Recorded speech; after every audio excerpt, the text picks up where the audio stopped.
આગળનો બીજો most important question છે કે વિવિધ તત્વ ચક્રને એકસાથે કોની તરીકે ઓળખવામાં આવે છે।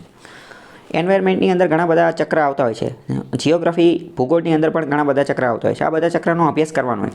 ચક્ર અલગ અલગ પ્રકારના હોય, ગેસિસિયસ પ્રકારના, વાયુ પ્રકારના ચક્ર હોય અને રોક પ્રકારના ચક્ર પણ હોય। મોસ્ટ ઇમ્પોર્ટન્ટ હોય, બધા ચક્ર આપણે ડિટેલમાં ચલાવેલા છે, જેમ કે ઓક્સિજન ચક્ર, કાર્બન ચક્ર, નાઇટ્રોજન ચક્ર, ફોસ્ફરસ ચક્ર, કેલ્શિયમ ચક્ર, આ બધા। તો આ બધા ચક્રના પિતાજી કોણ છે, આ બધા ચક્રના એમના બાપ કોણ છે, એમના ફાધર કોણ છે, એટલે કે બધાના મેઇન ચક્ર કોને કહેવાય?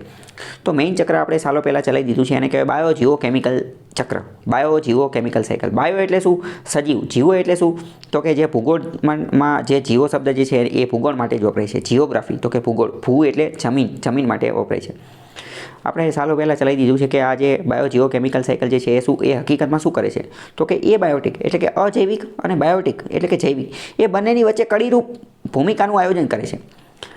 કાર્બન શું છે, ઓક્સિજન શું છે, નાઇટ્રોજન શું છે, તો આ બધા કેવા છે? આ બધા કેવા છે? એ બાયોટિક છે, અજૈવિક પદાર્થો છે, અજૈવિક પદાર્થો। હવે આ જૈવિક પદાર્થોને, આ અજૈવિક પદાર્થોને એટલે કે આ એ બાયોટિક કમ્પોનન્ટ એમને જૈવિકની અંદર, જીવનની અંદર, ઓર્ગેનિઝમની અંદર, સજીવની અંદર એન્ટ્રી લેવી છે, તો એ કઈ રીતે લેશે? એ બાયોટિકમાંથી એ બાયોટિકની અંદર કઈ રીતે જશે? તો એની માટે એ ચક્રના માધ્યમથી જશે, અને એ બધા ચક્ર એટલે તો બાયો જીઓ કેમિકલ સાયકલ।